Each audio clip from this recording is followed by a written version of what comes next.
Assalamualaikum warahmatullahi wabarakatuh.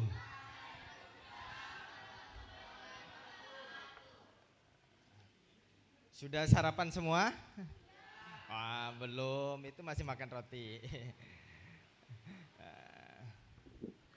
Ayo, dinikmati dulu rotinya sebelum kita kembali belajar lagi.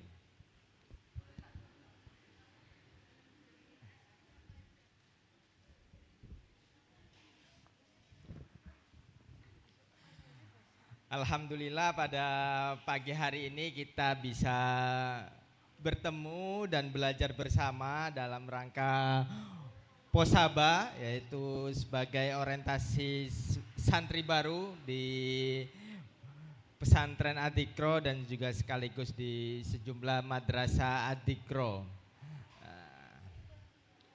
Ini yang pelajar mau masuk SMP ada? Yang mana? Oh. Kalau yang mau masuk SMA, Alia ada? Oh. Nah, tadi oleh Mas Baim sudah dijelaskan bahwa pada pagi hari ini kita akan belajar tentang apa yang disebut dengan kebudayaan.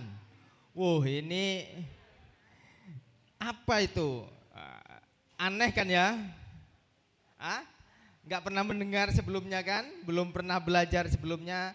Nah, maka pada pagi hari ini kita akan belajar dan mengenal lebih jauh bagaimana tentang apa kebudayaan itu dan bagaimana kita harus bersikap. Saya tanya, biasanya kalian kalau sarapan di rumah itu sarapan apa? Kalau pagi, Pak sarapan nasi. Menunya apa? Kamu sarapannya kalau nasi? Kan ada macam-macam itu. Masakan rumahan. Eh, Jangan bayam, tempe sama ikan. Kalau jangan bayam, apa terus kalau jangan bayam? Kalau jangan apa terus? Olahan sayur maksudnya. Sayur bayam. Ya. Terus Olahan sayur sama ikan dan tempe. kalau kamu apa menu favoritnya kamu? Ini menu favoritnya apa kalau sarapan? Ayam. Ayam goreng apa anu? Yang penting ayam sih. Hah? Yang penting ayam. Yang penting ayam, mau digoreng, mau di macem-macem bebas ya. Kalau kamu apa sukanya? Mie ayam. Mie ayam. Ya. Ada yang suka sarapan roti nggak? Hah? Tapi ini kok sarapan roti.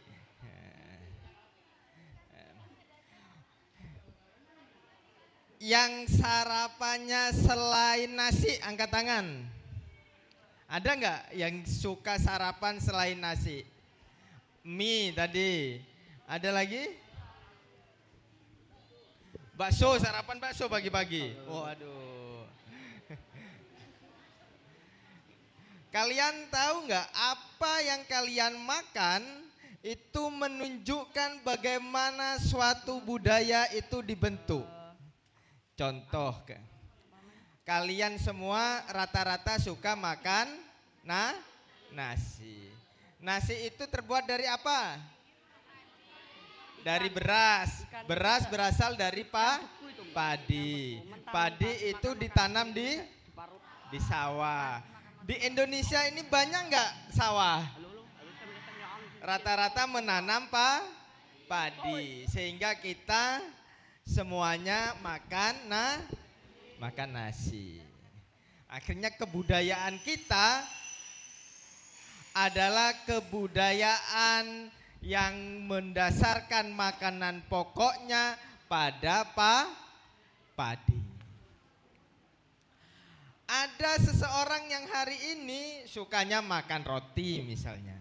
Kalian tahu apa bahan dasar roti? Tepung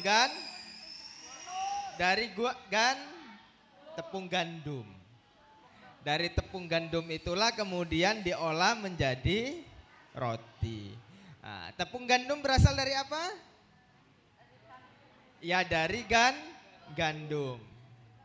Nah, kamu rumahnya mana? Bali. Nah, Bali di mana? Kabu Oh, Denpasar Utara. Sudah habis ya sawahnya di sana. Ada yang dari Banyuwangi? Ah, umere kan dilek. Roko Jampi, maki akeh sawahe. Nah, ono sing ning Roko Jampi kang tandur gandum.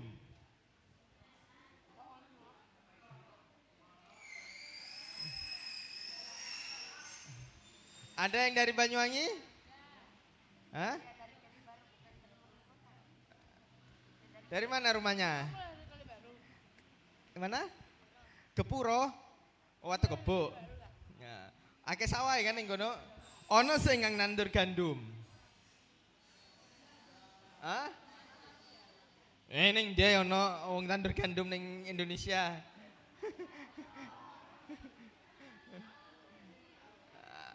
Itu adalah kebudayaan. Gandum itu tidak ada di Indonesia. Tapi sekarang lidah kita terlatih untuk memakan roti. Padahal roti itu terbuat dari gandum yang tidak ditanam di Indonesia.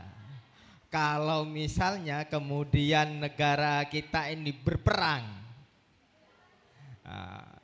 akhirnya ekspor gandum dari luar negeri itu tidak masuk ke Indonesia. Kalian tidak bisa makan roti lagi, tidak bisa makan mie lagi, karena dari bahan gandum. Bagaimana kemudian kalian akan bisa bertahan kalau sarapannya roti dan mie?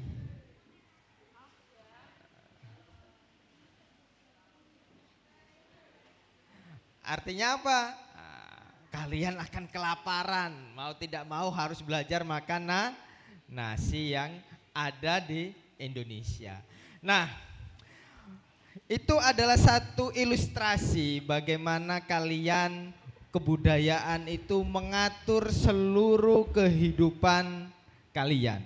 Mulai dari bangun tidur sampai mau tidur lagi, dari yang kalian makan di pagi hari sampai makan di malam hari.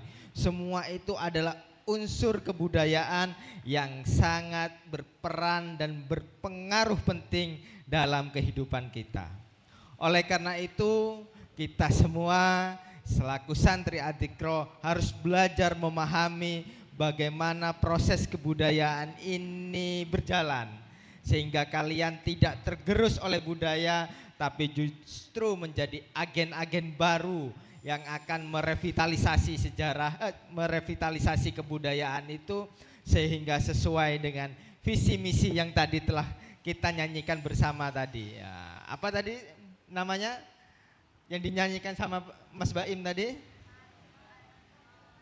Mas Pondok itu kan tidak hanya lagu, tapi ada visi, ada misi yang harus kalian pahami bersama. Next, operator. Nah, ini ada beberapa foto. Yang pojok atas sebelah kiri itu gambar apa? Layangan. Yang cowok-cowok pernah main layangan? Yang suka main layangan angkat tangan. Nah, yang suka main layangan. Kenapa kamu suka main layangan? Buat liburan. Apa yang menyenangkan dari layangan itu? Karena bisa terbang. Kamu pengen bisa terbang nggak?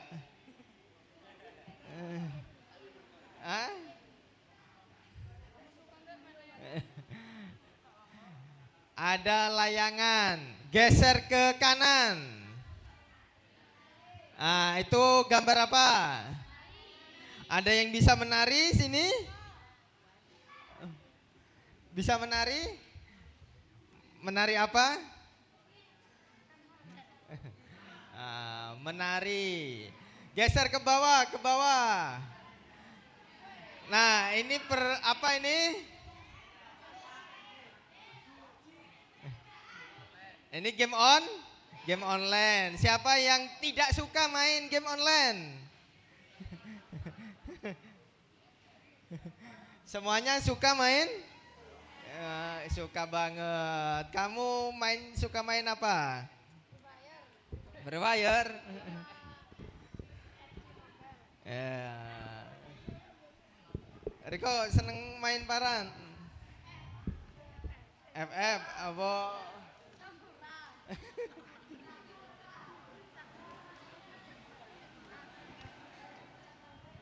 Cewek-ceweknya ada yang suka main game online? Main apa kamu? Kareake. Kamu? Roblox. Susu. Geser lagi ke kiri. Nah, ini apa? Ada yang pernah melihat kontes horek nggak? Siapa yang suka sound horek? Kenapa kamu suka sound horek? Buat hiburan saja. Hiburannya dari apanya? Dari banyaknya orang sama soundnya bagus-bagus. Sound bagus itu seperti apa? Sonorek. Karena suaranya keras, suaranya merdu atau seperti apa? Suaranya keras. Keras-kerasan. Ha! Ada yang suka sound horek lagi? Tandeleng sound horek kan? Sumber sewu. Non? Buat hiburan aja. Buat hiburan? Nggih. Apanya yang menghibur dari sound horek? Rame. Non? Rame. Seru. Soalnya tekan di enten gitu. Non? Enten terang Blitar.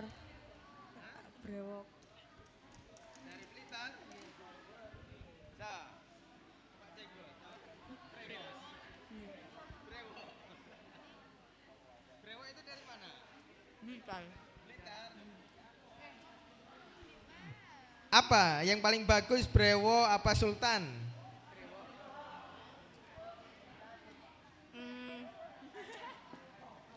Dua-duanya. Yang paling keras Brewo apa Sultan? Brewok. Dada kamu bergetar ketika mendengarkan itu. Bapak gitu. Gak bisa napas? Gak sakit telinganya? Sakit. Tapi Kenapa kamu suka? ya mencoba adrenalin. Adrenalin? Gimana itu adrenalinnya? Senam kuping. Senam kuping. Nah, adik-adikku sekalian, kalian suka main layangan, main game online, mendengarkan sound horeg, menari dan lain-lain itu adalah ekspresi dari kebudayaan. Apa? Ekspresi dari kebudayaan. Kalian main game online. Dulu zaman saya kecil nggak ada game online. Palingnya main Nintendo. PS itu paling luar biasa sudah. Karena infrastrukturnya nggak ada. Tapi sekarang kalian sudah main HP semua sehingga kalian bisa main game online. Itu adalah ekspresi kebudayaan. Tapi tahu nggak kalian, sebagaimana yang saya ceritakan tadi, semua produk kebudayaan tadi itu menyimpan sesuatu yang bisa mengubah pola hidup kalian, baik itu itu menghasilkan hal yang positif ataupun menghasilkan hal yang negatif. Contoh seperti tadi, kalian suka makan roti. Mungkin praktis makan roti, tinggal ambil langsung makan. Tapi kalian sadar nggak, dengan kalian suka makan roti, ketergantungan pada roti, ketika terjadi sesuatu, maka dengan negara ini yang mana tidak ada tanaman gandum sebagai bahan baku roti, maka kalian akan kebingungan saat akan makan roti. Nah, sama dengan produk-produk kebudayaan ini, semuanya memiliki dimensi baik maupun dimensi buruk. Oleh karena itu, pada kesempatan pagi hari ini kita akan belajar bagaimana memahami dan memilah potensi-potensi kebudayaan itu sendiri. Kira-kira game online itu baik apa buruk? Ada baiknya, ada buruknya. Coba jelaskan. Kalau baiknya itu bisa mengurangi stres, tapi kalau misal buruknya itu kita tuh bakal kecanduan main game terus dan sampai lupa ada hal yang wajib kita jalani. Kalau kalah terus stres apa enggak? Stres. Katanya tadi menghilangkan stres, kok tambah stres ini?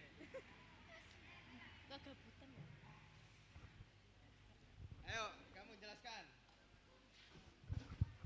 Bagaimana game online? Baik apa buruk? Saya kan ini main game online kemarin pas belum mondok itu saya kan main game Free Fire namanya. Saya itu jual beli akun gitu, jadi bisa dapat duit juga. Sudah berapa uang yang kamu kumpulkan? 500.000. Dari jual beli akun? Ya. Pakai data yang kamu beli berapa? Pakai wifi. Oh, pakai wifi. Ya, Bayar nggak wifi-nya? bayar. Oh, bayar. Bapak yang bayar ya? Ya, Nah, ada nggak dampak buruk dari main game online? ya bisa merusak mata. Bisa merusak mata kita minus, bikin kecanduan main game juga. Kamu sekarang kecanduan apa enggak? Enggak, Sekarang nggak main game nggak masalah? enggak. Nggak masalah ya, oke. Ada yang suka main game di sini? Game? Nah, baik apa buruk main game online itu? Ada buruknya, ada baiknya juga. Baiknya kalau bagi saya bisa menghilangkan stres, tapi kalau kalah ya juga stres juga. Gimana itu menghilangkan stres dengan stres itu?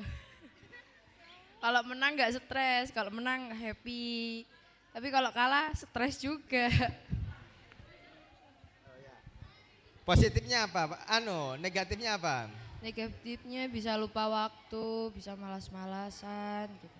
Bisa lupa waktu, malas-malasan. Sekarang di pondok masih kangen nggak untuk main game? Enggak, karena udah bosen mungkin.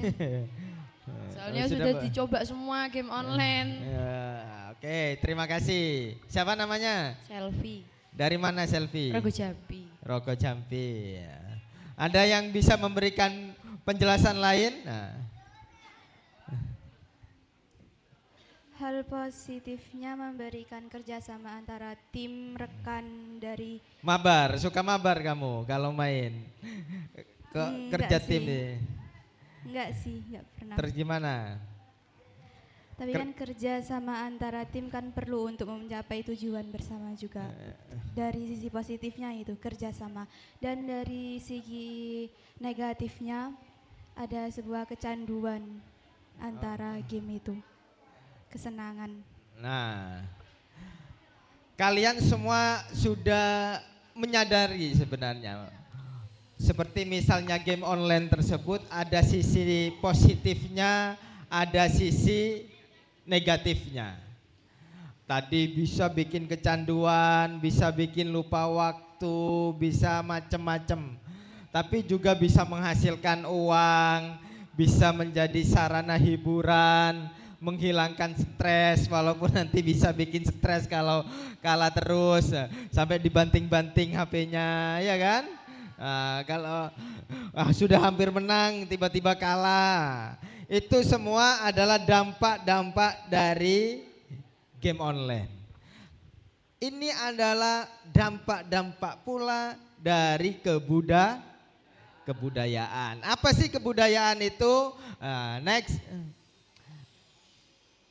Nah, kebudayaan itu secara teoritis adalah cipta, karya, dan karsa manusia. Semua yang kalian pikirkan, semua yang kalian lakukan, semua yang kalian ciptakan itu adalah bagian dari kebudayaan. Coba diwacole. Ini ponakan saya ini. Ayo coba. Dibaca. Budaya adalah buah budi manusia, adalah hasil perjuangan manusia terhadap dua pengaruh kuat, yaitu zaman dan alam, yang merupakan bukti kejayaan hidup manusia untuk mengatasi berbagai rintangan dan kesukaran di dalam hidup dan penghidupannya, guna mencapai keselamatan dan kebahagiaan yang pada lahirnya bersifat tertib dan damai.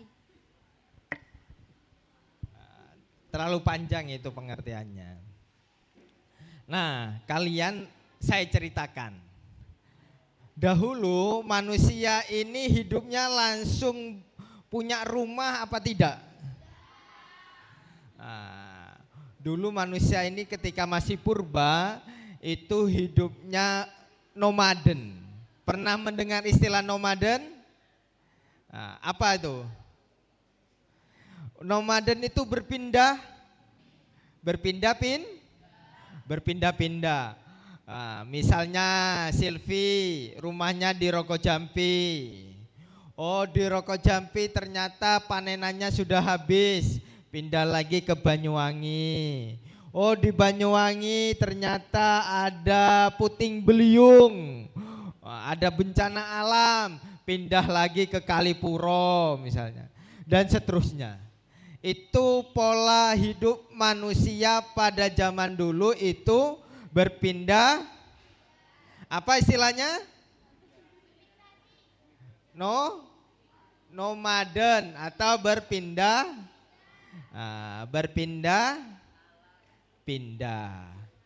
Mengikuti apa perpindahannya? Mengikuti keadaan alam dan kebutuhan makannya. Kenapa makan itu menjadi penting? Kalian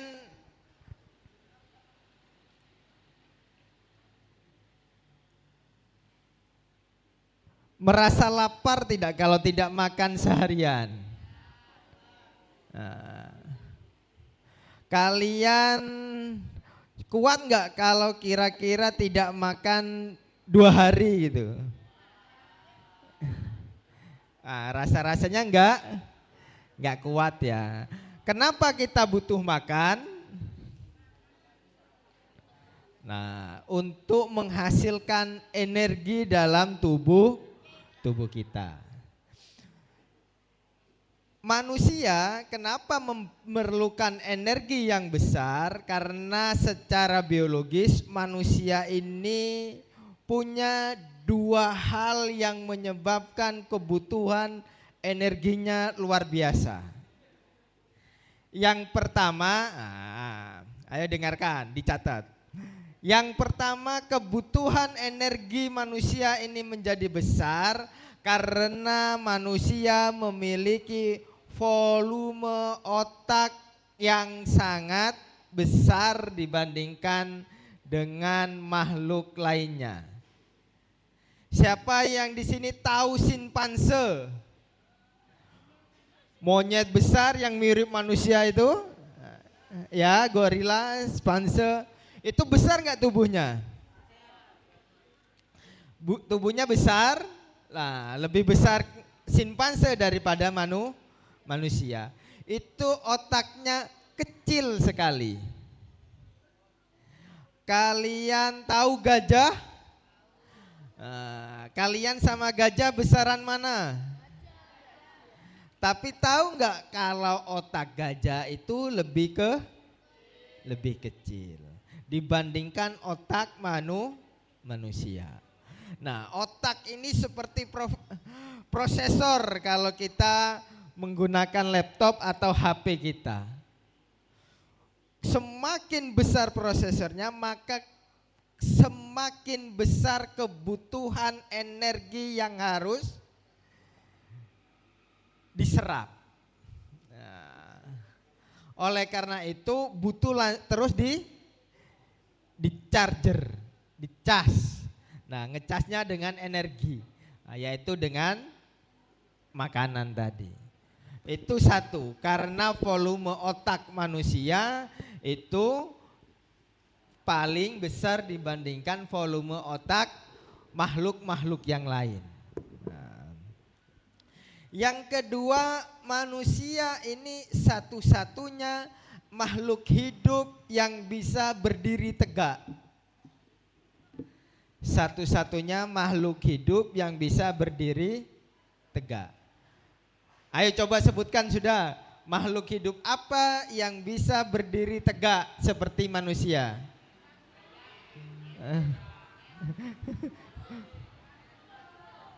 Kang Guru ada gini-gininya.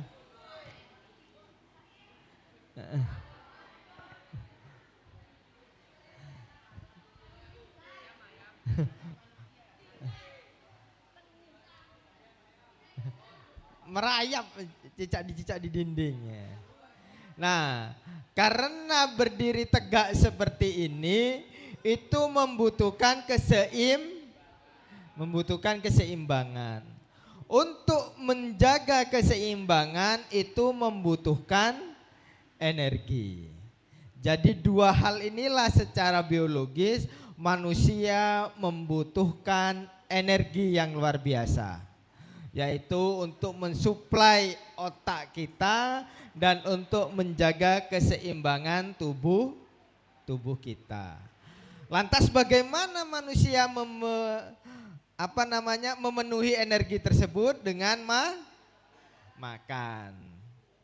Nah, dulu itu orang mencari makanan itu bertumbuh. Kalau sekarang kalian cari makan gimana? Tinggal beli kan? Gimana kalau nggak punya uang? Nah, ini saya cerita dari awal.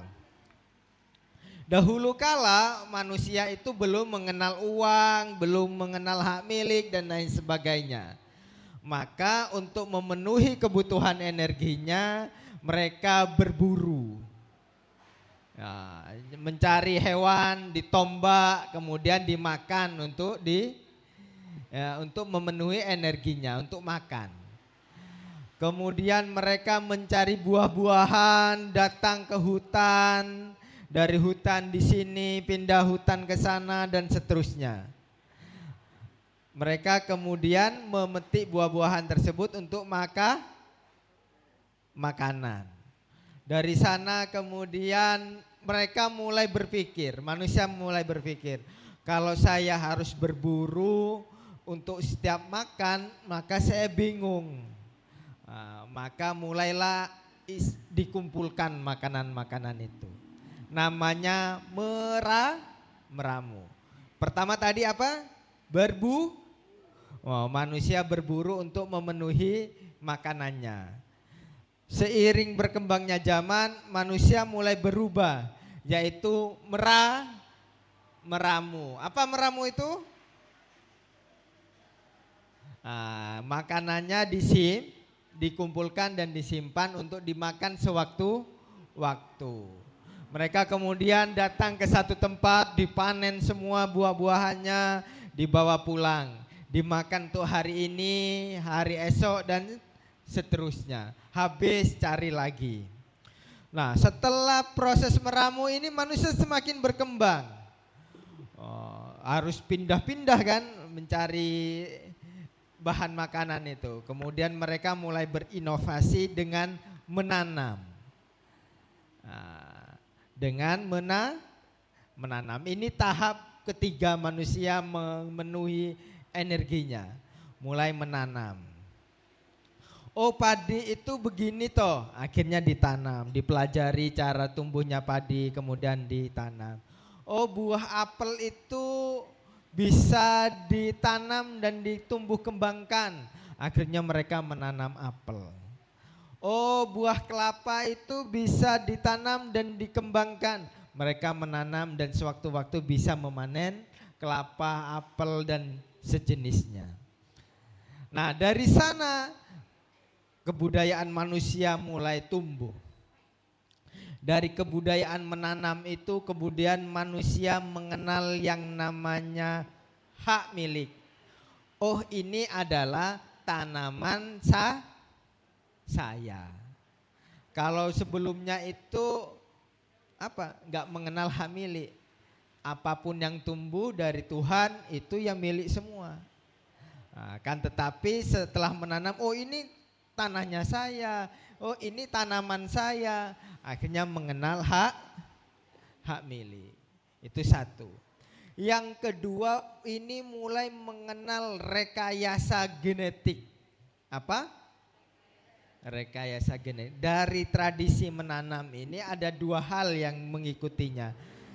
Yang pertama mengenal hak milik, yang kedua mengenal rekayasa genetik. Rekayasa genetik itu apa?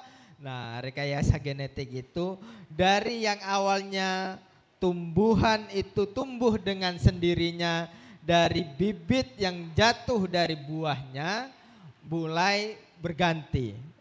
Bijinya diambil, terus ditanam, biar subur dikasih pupuk, ya kan? Nah, itu adalah rekayasa genetik. Tidak lagi tumbuh secara alami. Nah, dari sinilah adik-adikku sekalian akan melahirkan satu peradaban baru. Karena punya hak milik, maka di sana mulai ada perebutan. Kira-kira kalau kopiah kamu ini diambil sama ini, kamu marah enggak? Kamu marah? Marah. Marah. Nah, kira-kira kalau tas kamu diambil sama teman sebelahnya, marah enggak? Baju kamu di lemari diambil sama teman sebelahmu, marah enggak? Nah, itu adalah hak milik. Karena kita merasa memiliki, maka ketika hak milik ini direbut akan terjadi perselisihan. Kalau yang berselisih banyak menjadi pertengkaran. Semakin banyak yang bertengkar menjadi peperangan. Nah, kemudian terjadilah peperangan. Nah, yang sekarang ada perang apa coba yang kalian tahu?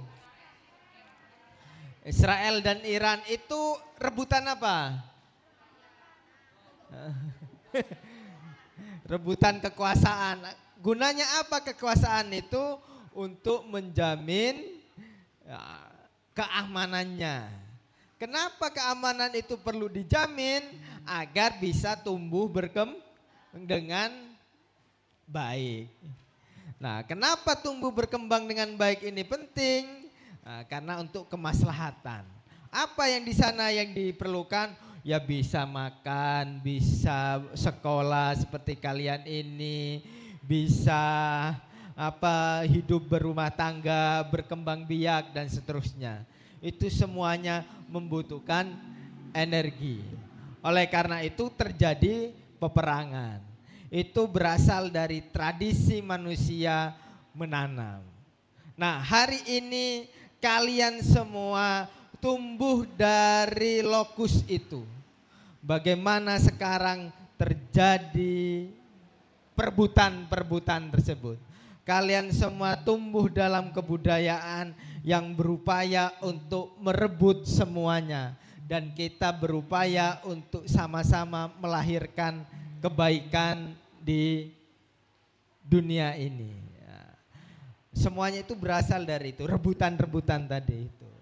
Maka oleh karena itu di tengah perebutan-perebutan itu lahirlah agama yang tadi sudah dijelaskan oleh pemateri sebelumnya, untuk agar kita menjadi khalifah di muka bumi ini untuk bagaimana melahirkan kebaikan. Nah, melahirkan kebaikan itulah harus berebut. Berebut wacana untuk melahirkan kebaikan. Nah, salah satunya kita sebagai santri pesantren adalah berupaya untuk bagaimana merebut pertarungan-pertarungan tadi itu. Merebut mana yang menjadi kemaslahatan untuk melahirkan makanan dan lain sebagainya. Next. Nah, sekarang kita di pesantren ini adalah membangun kebudayaan itu, yaitu bagaimana membangun agar kehidupan manusia yang tadi itu, yang serba rebutan tadi bisa lebih teratur lagi, yaitu dengan membangun kebudayaan di pesantren ini. Ada yang tahu nggak apa kebudayaan pesantren itu sebenarnya? Ada yang sudah mondok sebelumnya di sini? Apa kebudayaan yang ada di pesantren ini? Kebudayaan, keragaman perbedaan antara santri dari luar maupun dari dalam Jawa. Ada lagi? Keragaman di antara mereka juga. Keberagaman.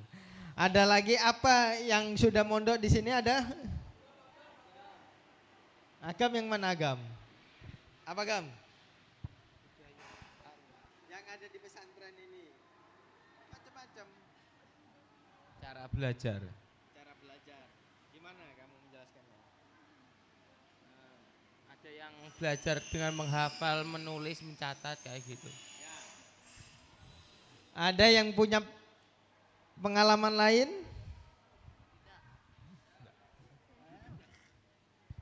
Nah, pesantren ini adalah upaya untuk membangun kebudayaan manusia. Ayo apa? Coba. Yang ini. Ayo, Ini yang udah pernah mondok.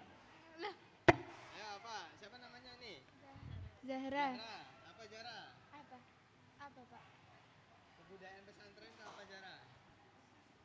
Pengajian pagi tiap minggu. Oh, pengajian pagi tiap minggu. Oke.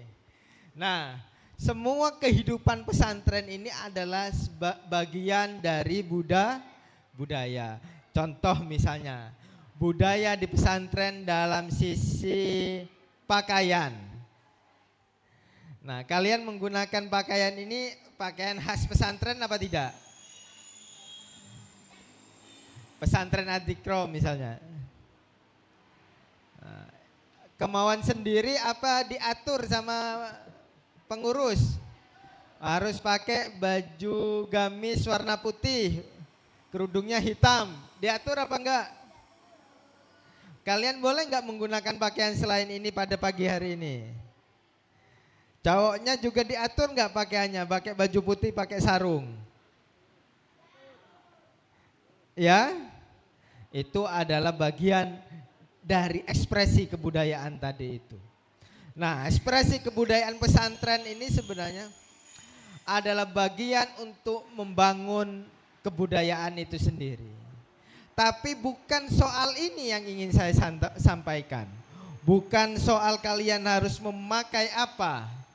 Tapi yang perlu dipelajari oleh kalian adalah apa yang sesungguhnya dibalik harus pakaian ini, harus pakaian itu, dan lain sebagainya. Kira-kira kenapa kamu harus menggunakan pakaian ini?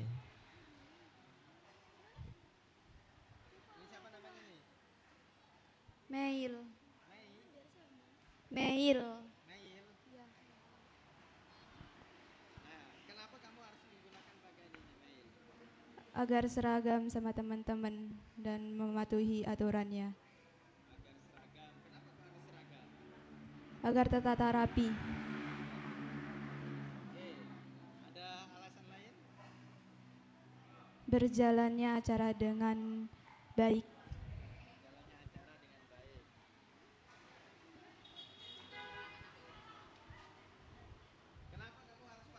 seragam ini?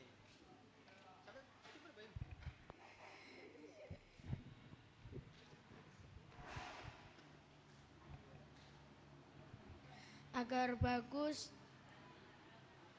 da-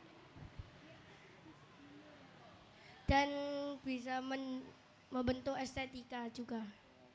Estetika apa estetika itu? Bentar, bentar. Sesuatu keindahan.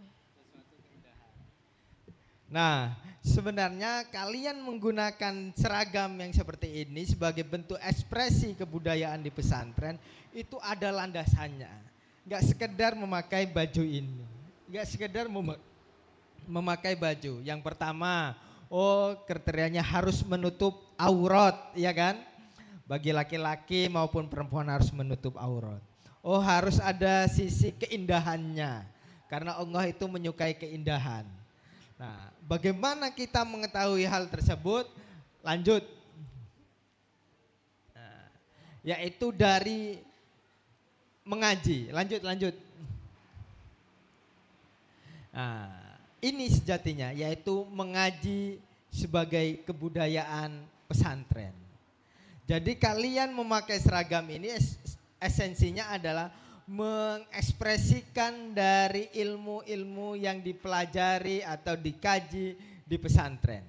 Yaitu tadi menutup aurat, mengedepankan yang rapi, yang baik, yang indah, itu adalah bagian dari mengaji. Nah, kebudayaan hari ini di Indonesia sebenarnya adalah kebudayaan yang dibangun dari hasil mengaji. Dari apa? Kebudayaan yang ada di Indonesia ini berasal dari tradisi mengaji di pesantren. Nyaris semua ekspresi kebudayaan di Indonesia itu berangkat dari tradisi mengaji. Mengaji itu apa? Mengaji itu tidak hanya mengaji kitab-kitab muktabaroh. Apa kitab-kitab muktabaroh itu? Tadi telah dijelaskan, ada kitab fikih, ada kitab hadis, ada kitab tafsir, ada lain sebagainya. Tapi semua itu dipelajari di pesantren. Ada juga kitab-kitab lain yang tidak dipelajari di pesantren, yang juga dipelajari tetapi bukan kitab muktabaroh. Seperti misalnya belajar pada siang hari ini. Nah, itu tidak ada di kitab muktabaroh, tapi merupakan ekspresi dari kitab muktabaroh. Dan itulah yang kemudian dikembangkan di tengah masyarakat. Next. Lanjut. Nah, kita akan masuk ke topik belajar dari Banyuwangi. Bagaimana santri membangun peradaban masa lalu Banyuwangi. Next. Nah, ini adalah salah satu lukisan dari bongkaran candi kerajaan Macan Putih atau kerajaan Blambangan di Banyuwangi. Dulu daerah yang kita cintai ini adalah daerah kerajaan Blambangan, yaitu kerajaan Hindu terakhir di Pulau Jawa, yang kemudian diserang oleh Belanda dan hancur.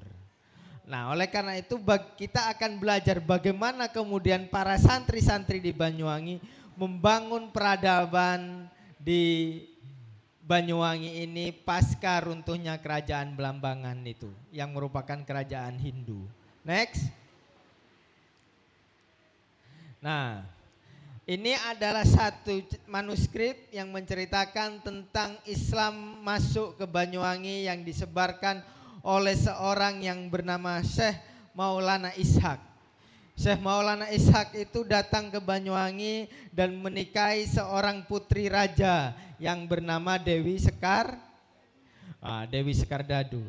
Dewi Sekardadu kemudian dinikahi dan melahirkan seorang anak yang bernama Sunan Giri yang dibuang ke laut. Nah, yang kemudian diselamatkan dan menjadi seorang waliumbo. Lanjut. Nah, Akan tetapi dakwah dari Syekh Maulana Ishaq itu tidak berhasil mengubah kerajaan Belambangan yang Hindu menjadi kerajaan Islam. Seiring waktu barulah kemudian, akan tetapi ajaran Islam bukan berarti tidak diajarkan di Banyuwangi. Meskipun kerajaannya itu tidak menjadi kerajaan Islam, tapi kemudian di Belambangan Islam terus disebarkan. Di antaranya disebarkan oleh Dewi Sekardadu yang telah masuk Islam dan kemudian menyebarkannya. Lanjut.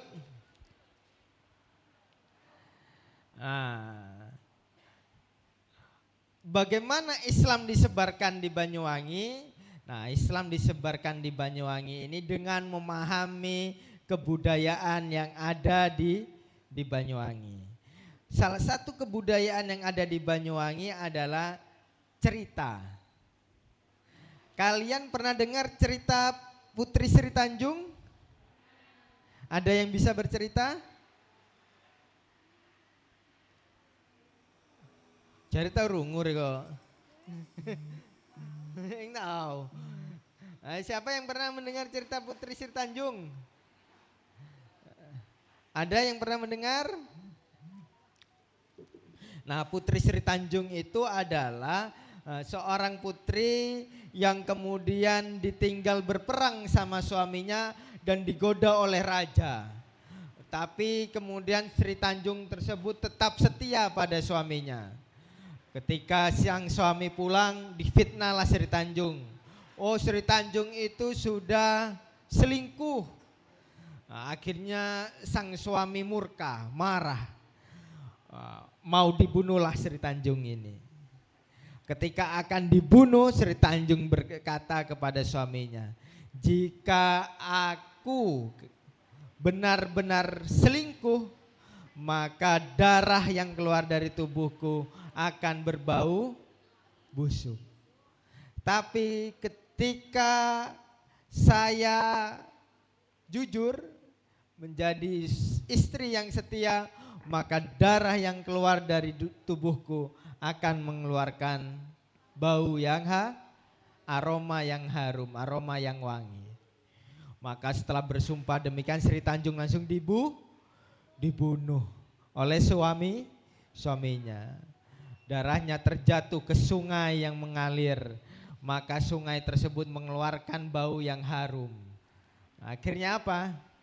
Akhirnya si suami itu menyesal dan menyampaikan satu penyesalan yang mendalam banyunya. Airnya tadi itu menjadi wangi. Akhirnya menjadi legenda Banyuwangi. Itu cerita singkatnya. Tetapi sebenarnya itu ceritanya panjang. Nah, cerita yang seperti itu awalnya penuh dengan ajaran-ajaran Hindu. Tapi dengan datangnya para santri, cerita Sri Tanjung tersebut diislamkan. Bukannya dibuang ceritanya, tapi dimanfaatkan dengan cara diislamkan dari kisah Sri Tanjung tersebut. Sehingga kemudian menjadi menjadi kisah sebagaimana yang kita simak hari ini. Saat Sri Tanjung itu mati, di cerita-cerita Hindu itu sudah berada di atas tumpukan kayu. Nah, apa maksudnya berada di atas tumpukan kayu itu? Artinya ketika ada orang mati akan dibakar seperti ajaran Hindu. Mau di ngaben, ya kan? Tapi itu diubah dalam cerita Banyuwangi. Sri Tanjung yang meninggal itu tidak di ngaben, tidak di atas tumpukan kayu, tapi berada di atas gundukan tanah. Artinya apa? Artinya Sri Tanjung sudah dikubur. Dikubur ini ajaran Islam apa ajaran non-Islam? Ajaran Islam. Itu cara sederhana bagaimana Islam di Banyuwangi ini disebarkan, yaitu dengan memanfaatkan piranti kebudayaan yang ada, kemudian disusupi dengan ajaran-ajaran Islam. Ajaran-ajaran Islam tadi dari mana? Ya dari hasil mengaji bahwa kalau merawat mayit itu seperti ini, yaitu harus dimakamkan, tidak dibakar. Itu adalah hasil dari mengaji. Dari mengaji itu kemudian melahirkanlah satu cerita. Akhirnya apa? Islam bisa diterima oleh masyarakat secara luas. Itu adalah contoh dari bagaimana piranti kebudayaan itu masuk ke tubuh kalian. Seperti halnya roti yang kalian makan tadi, itu sebenarnya adalah ada faktor peperangan di sana, yaitu bagaimana agar orang Indonesia ketergantungan dengan produk-produk yang dihasilkan dari luar negeri, yaitu berupa ekspor gandum. Sama, yaitu bagaimana orang Hindu tadi, orang Banyuwangi yang masih Hindu bisa menerima ajaran-ajaran Islam. Oh, orang Hindu itu sukanya adalah dengan cerita-cerita. Maka cerita-cerita yang ada di kalangan umat Hindu Banyuwangi itu diubah, disesuaikan dengan ajaran-ajaran Islam yang didapat dari hasil mengaji. Nah, oleh karena itu pada kesempatan ini kalian berada di pesantren ini harus belajar mengaji yang sebaik-baiknya. Dengan mengaji itu kalian akan tahu mana yang baik dan mana yang buruk. Kalian akan mengetahui mana yang halal dan mana yang haram.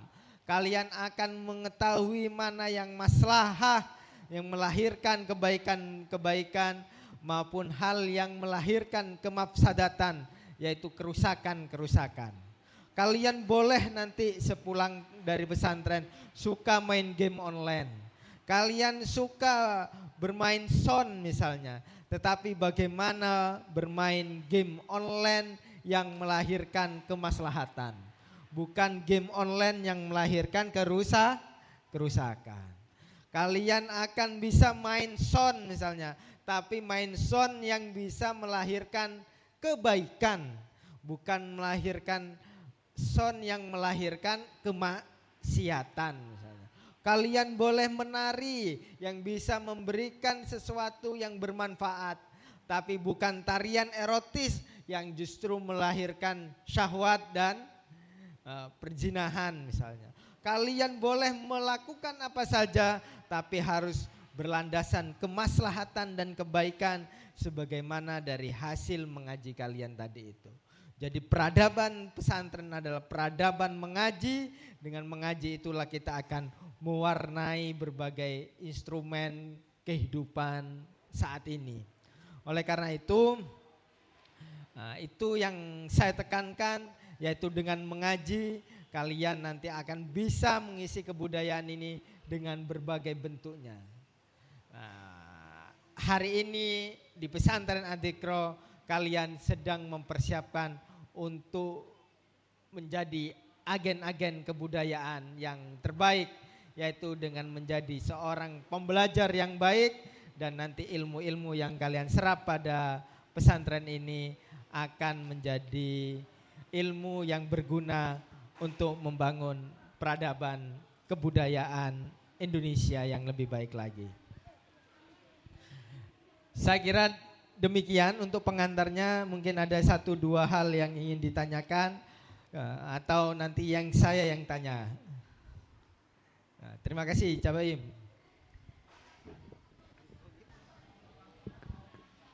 Kita beri tepuk tangan dulu kepada pemateri kita karena telah memberikan materi yang berbeda dengan yang lain.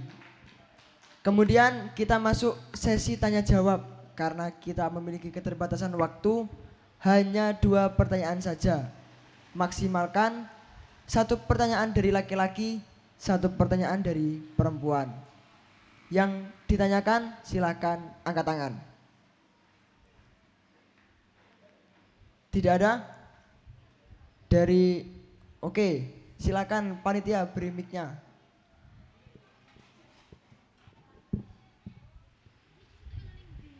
Berdiri, kemudian perkenalkan namanya, kemudian langsung tanya pertanyaannya apa.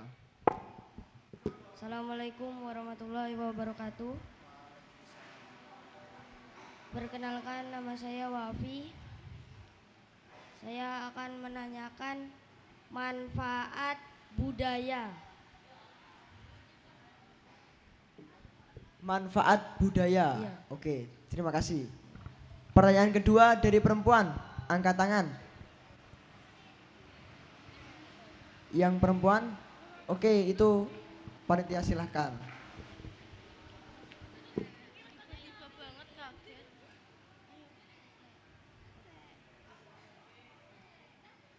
Assalamualaikum warahmatullahi wabarakatuh. Assalamualaikum warahmatullahi wabarakatuh. Perkenalkan, nama saya Zahra, ingin bertanya, jika kebudayaan di Indonesia tidak dilestarikan, apakah budaya kita itu bakal dijajah sama bangsa asing atau tidak? Terima kasih. Wassalamualaikum warahmatullahi wabarakatuh. Waalaikumsalam warahmatullahi wabarakatuh. Monggo Mas Ayu silakan dijawab. Pertanyaan pertama dari Wafi. Apa manfaat budaya? Yang kedua tadi, jika kebudayaan di Indonesia tidak dilestarikan, apakah akan dijajah oleh bangsa lain?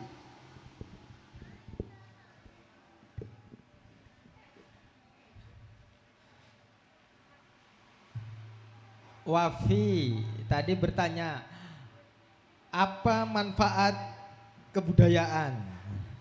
Ada yang bisa jawab? FF ini tadi apa manfaat kebudayaan? Ini ada bisa jawab? Ada Sebagai simbolis. sebagai simbolis. Simbolis apa? Simbolis budaya.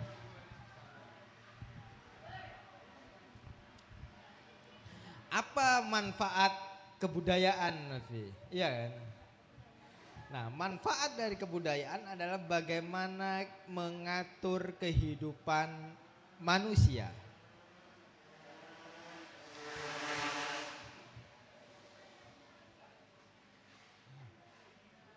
Manfaat kebudayaan adalah mengatur kehidupan manusia. Contoh misalnya, budaya menggunakan pakaian. Itu akhirnya kita punya standar, oh pakaian yang baik adalah pakaian yang menutup aurat satu. Pakaian yang baik adalah pakaian yang bersih. Pakaian yang baik adalah pakaian yang nyaman dikenakan oleh tubuh kita, yang bisa melindungi. Itu semuanya diatur oleh kebudayaan. Oh, di Timur Tengah itu pakaian yang bisa menutup aurat dan menjaga tubuh adalah gamis yang panjang misalnya. Maka di Timur Tengah menggunakan gamis, menggunakan jubah, menggunakan penutup kepala. Oh, di Indonesia pakaian yang menutup aurat dan nyaman itu misalnya pakai sarung misalnya. Nah, kenapa? Memudahkan berbagai aktivitas, menyucinya gampang misalnya. Oh, di Eropa untuk menjadi seorang pekerja itu harus menggunakan celana misalnya. Yang nyaman itu menggunakan celana karena harus beraktivitas macam-macam. Kalau pakai sarung terbatas misalnya, maka lahirlah celana. Itu adalah diatur oleh kebudayaan. Oleh karena itu, apa manfaat kebudayaan adalah mengatur kehidupan manusia. Mulai dari cara berpakaian, cara makan, dan lain sebagainya. Maka ketika kita bisa menguasai kebudayaan, maka kita menguasai kehidupan manusia. Contoh ya tadi itu, karena orang Eropa yang mengatur kehidupan dunia ini, sebagian besar diatur oleh orang Eropa, maka mau tidak mau kita pun mengikuti kebudayaan orang Eropa tersebut. Memakai celana, misalnya memakai topi, memakai jas dan seterusnya. Itu adalah kebudayaan Eropa. apa yang dibawa kepada kebudayaan Indonesia. Oleh karena itu, manfaat kebudayaan adalah bagaimana bisa kita mengatur kehidupan manusia. Oleh karena itu, kebudayaan pesantren ini harus dikuatkan. Kenapa harus dikuatkan? Agar nilai-nilai pesantren bisa mengatur kehidupan manusia. Jangan sampai kehidupan pesantren diatur oleh nilai-nilai atau kebudayaan di luar pesantren. Nah, kita bagaimana harus mengatur kebudayaan di luar kita. Nah, terus apakah kebudayaan Indonesia ini harus dijaga? Ya harus.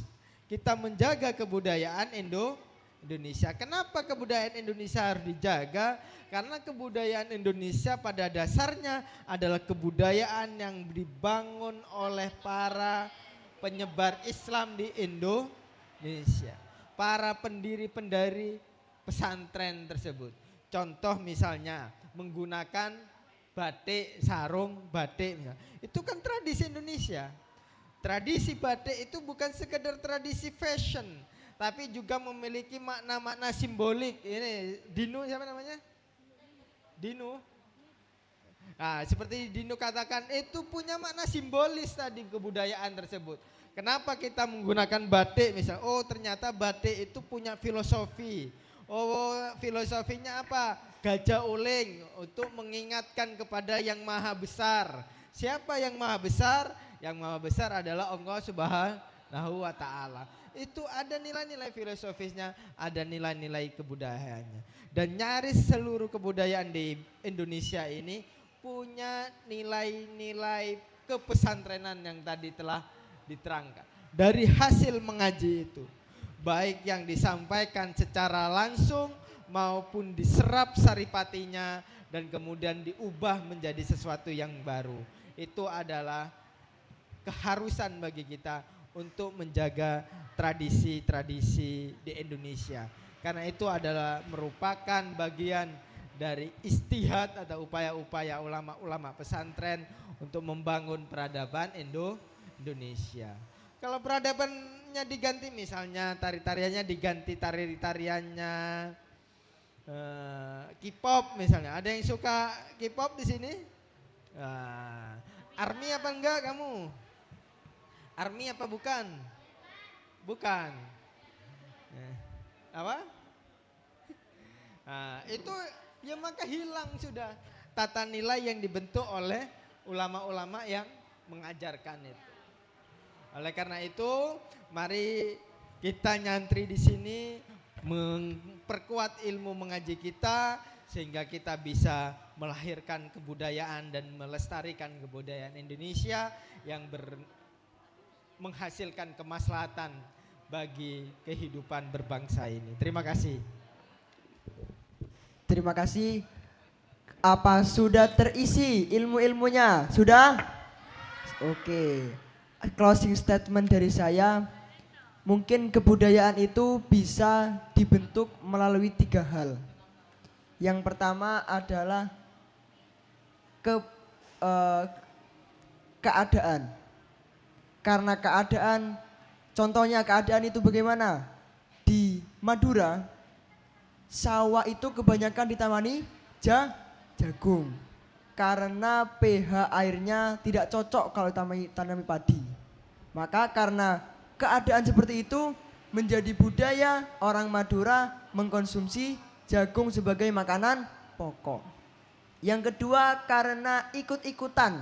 Nah, budaya bisa disebabkan oleh ikut-ikutan. Lalu budaya itu bagaimana bisa tercipta? Ternyata semua itu berasal dari satu, yaitu otak. Nah, budaya itu berasal dari otak. Otak itu melahirkan pikiran. Ketika pikiran itu kita implementasikan, kita praktekkan, kita akan mengerjakan sesuatu. Kalau pekerjaan itu sudah sering kita lakukan, pekerjaan itu sering kita ulang-ulangi, maka akan menjadikan kebiasaan. Ketika kebiasaan itu dilihat oleh orang lain, menjadi tolok ukur, menjadi percontohan. Nah, disitulah dinamakan budaya. Jadi budaya itu kebiasaan yang dilakukan oleh kelompok. Nah, itu budaya. Ketika budaya itu sudah menjadi kebiasaan yang harus dikerjakan, maka itu disebut sebagai tradisi. Tradisi itu kebudayaan yang tidak bisa ditinggalkan karena sudah menjadi kebiasaan. Mungkin itu saja yang dapat saya sampaikan dan terima kasih kita ucapkan kepada pemateri kita. Kami tutup pertemuan pada siang hari ini. Wassalamualaikum warahmatullahi wabarakatuh.